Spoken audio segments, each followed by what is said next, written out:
सफलता coaching centre में आप सबका स्वागत है। दोस्तों, मैं हूं सखी अनवर। मैं आज आप लोगों के लिए एक वीडियो लेकर आया हूं जो बहुत ही इम्पोर्टेंट वीडियो है। तो वीडियो को ध्यान से ज़रूर देखिएगा। जैसा कि आप लोगों को मालूम है कि क्लास 10 और 12 के जो मॉडल पेपर हैं ऑफिशियल वेबसाइट पे आ चुके हैं। उसी मॉडल पेपर को लेकर आए हैं। क्लास 10 के गणित के मॉडल पेपर हैं। तो इस बार मॉडल पेपर में कुछ चेंजिंग किया गया है। जैसा कि आप यहाँ देख पा रहे हैं, कुल प्रश्नों की संख्या 138। पहले 138 क्वेश्चन नहीं होते थे, यानी कि ऑब्जेक्टिव क्वेश्चन जो 100 नंबर वाले एग्ज़ाम में होते हैं 60 पूछते थे, अब पूछेंगे 100। तो आसान ही रहेगा। और सभी प्रश्न जैसा कि को डबल कर दिया जाएगा। जितना प्रश्न पूछे जाएंगे उसके डबल विकल्प रहेंगे। तो चलिए क्लास 10 का गणित का मॉडल पेपर को हम देखते हैं, शुरू करते हैं। शुरू में क्या है, 92/115 का सरलतम रूप है।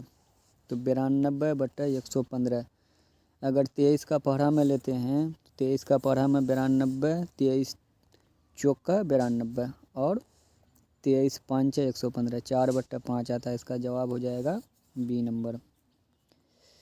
उसके बाद सवाल है, दो परिमेय संख्याओं के बीच अधिकतम कितनी परिमेय संख्याएं हो सकती है। तो हम लोग को मालूम है कि दो परिमेय संख्याओं के बीच अधिकतम अनंत अपरिमेय संख्याएं हो सकती है। और ये चीज़ उस पर भी लागू होगा, दो अपरिमेय संख्याओं के बीच भी अनंत अपरिमेय संख्याएं होती है। चलिए सवाल नंबर 3। सवाल नंबर 3 क्या कह रहा है, निम्नलिखित में किसका दशमलव प्रसार शांत होगा। देखिए, दशमलव प्रसार शांत होने के लिए क्या होना चाहिए, 2 पर पावर m या 5 पर पावर n होना चाहिए। तो यहाँ अगर ऑप्शन में देखें हम तो 1600 का अभाज्य गुणनखंड करेंगे। अगर इस तरह से फैक्टर करेंगे तो 800, 400, फिर 200, 100, 2 से लगाएंगे 50, उसके बाद 5, यानी कि 2 पर पावर m या 5 पर पावर n आ रहा है। तो 2 पर पावर m या 5 पर पावर n इसी में आ रहा है सी नंबर पे। तो इसका सही जवाब क्या हो जाएगा, सी नंबर। निम्नलिखित में किसका दशमलव प्रसार शांत होगा, तो सी नंबर 15/1600 का। चौथा नंबर है, बहुपद d y square plus b a plus a के शून्यकों का गुणनफल। बहुपद के शून्यकों का गुणनफल अल्फ़ा इंटू बीटा जो होता है वो होता है c/a। तो इसमें c हो जाएगा a और a है इसमें d, a/d। तो ऑप्शन a/d कहाँ पर पड़ रहा है, a/d डी नंबर पे पड़ रहा है। चलिए दोस्तों आगे बढ़ते हैं। आगे है √18 का परिमेयकरण गुणांक होगा। यानी कि इसको अगर परिमेयकरण किया जाए √18 को तो इसका गुणांक क्या हो जाएगा। तो 18 का अभाज्य गुणनखंड निकालोगे तो 2 गुना 3 गुना 3, 2 तिया 6 तिया 18, 3 बाहर हो जाएगा, 3√2। अब इसको किस चीज़ से गुना करेंगे, परिमेय हो जाए तो √2 को फिर √2 से गुना करेंगे, यानी कि √2। इसका परिमेयकरण करने के लिए हमको √2 से गुना करना पड़ेगा। तो इसका हो जाएगा √2। चलिए सवाल नंबर 6, सबसे छोटी अभाज्य संख्या है। तो सबसे छोटी जो अभाज्य संख्या होता है वो होता है 2 और सबसे छोटी भाज्य संख्या वो होता है 4। तो यहाँ अभाज्य पूछा है, अभाज्य के लिए हम कहेंगे कि इसका आंसर 2। चलिए सवाल नंबर 7 में क्या कह रहा है, यदि a बराबर BQ प्लस R, जहाँ a और b धनात्मक पूर्णांक हो तो कौन सा सही है, r ग्रेटर देन b, यानी कि r b से बड़ा है। तो ये तो हो नहीं सकता, शेषफल भाज्य से बड़ा नहीं हो सकता है। बी नंबर में है कि r से बड़ा है 0, यानी कि 0 से शेषफल कभी छोटा हो ही नहीं सकता। शेषफल का न्यूनतम मान 0 होता है, उससे छोटा माइनस में नहीं हो सकता है। ऑप्शन नंबर सी है कि r बड़ा है b से, r से बड़ा है b, यानी कि r लेस देन b। तो ये ऑप्शन सी नंबर सही है कि r जो होगा वो इस शेषफल जो होगा भाज्य से छोटा होगा। सवाल नंबर 8 सवाल नंबर 8, निम्नलिखित में कौन परिमेय संख्या है। परिमेय संख्या किसको बोला जाता है, जो p/q के रूप में लिखा जा सके।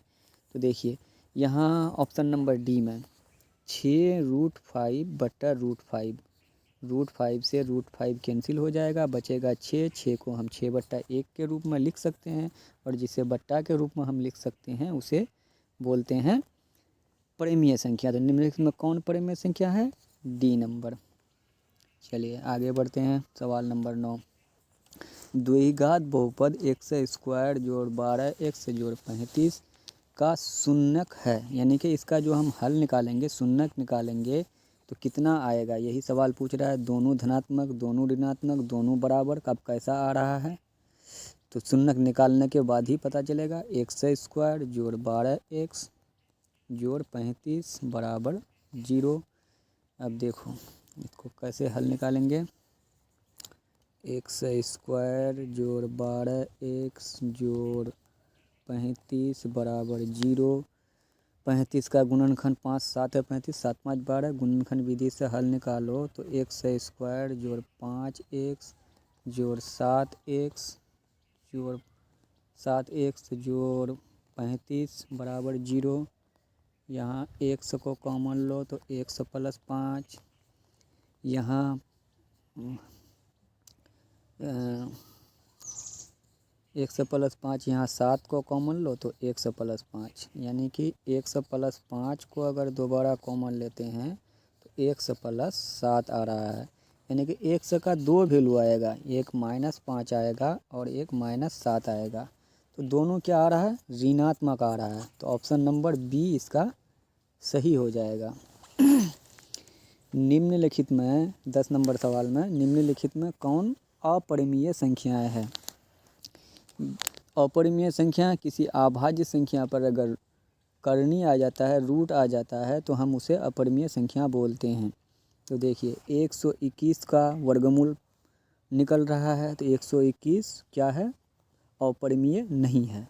उसके बाद डी नंबर में देखो 289 का वर्गमूल आ रहा है, तो 289 अपरिमेय नहीं है।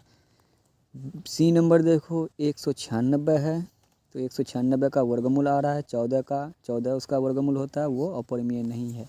तो इसमें 27 जो है वो अपरिमेय होगा, क्योंकि 27 का अगर खंड करेंगे तो आ जाएगा 3 × 3 × 3, 2 3 में 1 3 रूट से बाहर, तो √3, यानी कि √3 हमारा क्या है? अपरिमेय है। तो इसका सही जवाब हो जाएगा 27। 11 नंबर, बहुपद 5y² - 25 के शून्यक, यानी कि हमारे पास कोई बहुपद जो दिया हुआ है 5² - 25, इसका शून्यक क्या हो जाएगा? तो 5y² - 25 इस पर आके +25, तो y² बराबर 25 × 5 भागा 5, 5 5 25, तो यहाँ y² बराबर क्या आ रहा है? 5 आ रहा है। y² 5 आ रहा है, तो y का वैल्यू हो जाएगा √5, यानी कि प्लस √5 -√5, प्लस माइनस होता है ना रूट का वैल्यू, तो -√5 प्लस √5। अब ऑप्शन में देख लेंगे कि -√5 प्लस √5 कहाँ पर है, तो देखते हैं कि सी नंबर में है, तो इसका सही जवाब हो जाएगा सी नंबर। 12 नंबर सवाल क्या कह रहा है? एक द्विघात बहुपद के शून्यकों का योग तथा गुणनफल क्रमशः 3 और -40 हो तो द्विघात बहुपद है। क्या है इसमें दिया हुआ? शून्यकों का योग और गुणनफल क्रमशः, यानी कि अल्फ़ा जोड़ बीटा ये दिया हुआ है 3, और अल्फ़ा × बीटा दिया हुआ है -40, अल्फ़ा × बीटा -40, द्विघात बहुपद हो जाता है x² माइनस अल्फ़ा जोड़ बीटा x, तो अल्फ़ा जोड़ beta 3x plus alpha × beta plus -40, यानी कि इस तरह से अगर हल किया जाए बढ़िया से, x² - 3x - 40, तो देखते हैं ऑप्शन में x² - 3x - 40 एक ए नंबर में ही पड़ रहा है। देखिए सारा ऑप्शन इस तरह का जो बोर्ड में क्वेश्चन पूछता है तो सिर्फ इस पर चिन्ह सब अलग कर देता है और सब सेम रहता है, तो थोड़ा सा बारीकी से इसको देखते हुए हल करना है। चलिए सवाल नंबर 13, युग्म समीकरण x + 2y = 4, 2x + 4y = 8 का एक हल है, दो हल है, कोई हल नहीं है, अनगिनत हल है। तो देखिए इसको क्या समीकरण हमारे पास, एक्स प्लस 2y बराबर 4 इस तरह से है। और दूसरा वाला समीकरण है 2x प्लस 4y बराबर 8। यहाँ पर अगर कॉमन ले लिया जाए 2 को तो x प्लस 2y बराबर 4, यानी सेम आ रहा है, x प्लस 2y बराबर 4। तो क्या आ रहा है, a1/a2 बराबर b1/b2 बराबर c1/c2। ये सारा बराबर है। ये क्या होते हैं इस शर्त में, किसके अनगिनत हल होते हैं। ठीक है, तो इसका क्या हो जाएगा, अनगिनत हल। D number. 14 नंबर सवाल, 14 नंबर में कह रहा है यदि बहुपद एक्स स्क्वायर प्लस ए एक्स माइनस बी के शून्यक एक दूसरे के व्युत्क्रम हो तो बी का मान होगा। यानी कि शून्यक जो है एक दूसरे का व्युत्क्रम है, ये एक अल्फ़ा है तो दूसरा 1/अल्फ़ा ही है, मतलब एक दूसरे का उल्टा है। तो बी का मान क्या हो जाएगा, तो देखो बी कहाँ पर है, एक्स स्क्वायर ए एक्स प्लस बी है सी में हमारा। शून्यकों का गुणनफल लेते हैं, शून्यकों का गुणनफल अल्फ़ा इंटू 1/अल्फ़ा। c/a, सी है इसमें, सी है माइनस बी और ए क्या है, ए है 1, यानी कि अल्फ़ा से अल्फ़ा का टर्म 1 बराबर माइनस बी। तो बी बराबर -1, यानी कि इसका माइनस इधर चला जाएगा, बी नंबर हो जाएगा। सवाल नंबर 15, अर्धवृत्त का कोण होता है। तो देखिए अर्धवृत्त का कोण, ये 9 क्लास का सवाल है। एक ऐसा थ्योरम भी है जिसमें हमको सिद्ध करने के लिए बोला गया था कि अर्धवृत्त का कोण क्या होता है। तो अर्धवृत्त का कोण समकोण होता है, 90 डिग्री होता है। सवाल नंबर सी। चलिए 16 नंबर, द्विघात समीकरण a x square plus b x plus c बराबर 0 जहाँ ए बराबर नहीं 0 के वास्तविक मूल नहीं है। यदि क्या करा है, द्विघात समीकरण इतना जहाँ वास्तविक मूल नहीं है। मूल नहीं होने के शर्त में क्या होता है, मूल बी स्क्वायर माइनस 4ac छोटा 0 क्या होता है, यानी कि 0 से छोटा हो, कोई माइनस वाला हो। तो देखते हैं ऑप्शन में b square minus 4ac less than 0 कहाँ पर है, डी नंबर में है। 17 नंबर सवाल, यदि अल्फ़ा तथा बीटा समीकरण 2x square minus x minus 6 बराबर 0 के मूल हों तो 1/अल्फ़ा जोड़ 1/बीटा का मान ज्ञात कीजिए। तो 1/अल्फ़ा जोड़ 1/बीटा, 1/अल्फ़ा जोड़ 1/बीटा, इसको अगर हल करोगे तो -b/c आता है। ठीक है, इसको भिन्न का जोड़ b/c आता है। तो इसमें b क्या है, b देखेंगे तो -1 और c है इसमें 6, -6। तो माइनस से माइनस कैंसिल, 1/6। इसका जवाब क्या आ जाएगा, 1/+1/6। थोड़ा सा अगर गलती कीजिएगा तो आंसर गलत हो सकता है, और एक नुक्ता में तो खुदा जुदा हो जाता है। चलिए 18 नंबर सवाल, समांतर सशरेरित -3 4 11 18 का 21वां पद है, यानी कि 21वां पद। तो इसमें ए क्या है हमारा, ए है -3 और 1 मिनट, इसमें ए है -3 और बी है ए है -3 और डी क्या हो जाएगा, डी हो जाएगा 4 से 4 3 7 हो जाएगा 7। अब इसका 21वां पद ए 21 पूछ रहा है, ए 21 बराबर ए 21 ए प्लस 20 डी। ए है इसमें -3 प्लस 20 और डी है 7।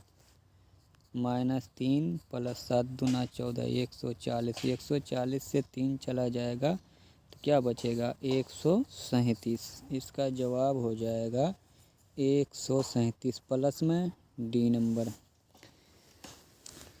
चलिए 19 नंबर सवाल, निम्नलिखित में कौन सा द्विघात समीकरण है। ये देखिए द्विघात समीकरण किसको बोला जाता है, जिस बहुपद के अधिकतम पावर 2 हो। तो ऑप्शन नंबर ए देखेंगे तो यहाँ पावर क्या आ रहा है, एक्स क्यूब भी आ रहा है। देख रहे हैं कौन सा आ रहा है।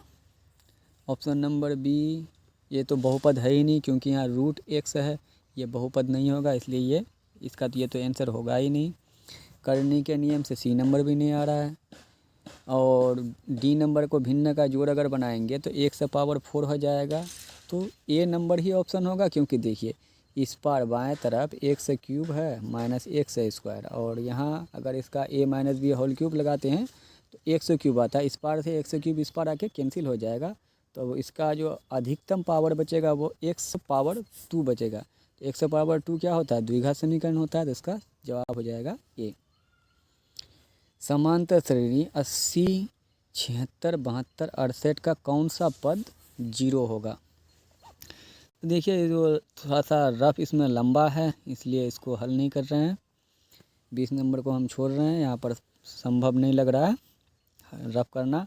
तो दोस्तों वीडियो कैसा लगा, वीडियो अगर अच्छा लगा है तो लाइक कर दीजिए, चैनल को सब्सक्राइब कर दीजिए। हाँ, ये क्वेश्चन में जितने भी ऑब्जेक्टिव हैं और सब्जेक्टिव हैं बारी बारी से हम हल करेंगे। आज 20 क्वेश्चन को हल किए हैं, इसी तरह से कल फिर एक वीडियो आएगा जिसमें और 20 क्वेश्चन, यानी कि मॉडल सेट के जितने भी क्वेश्चन हैं हर सब्जेक्ट का हल किया जाएगा। तो आप लोग वीडियो पर बने रखिएगा। जय हिंद, जय भारत।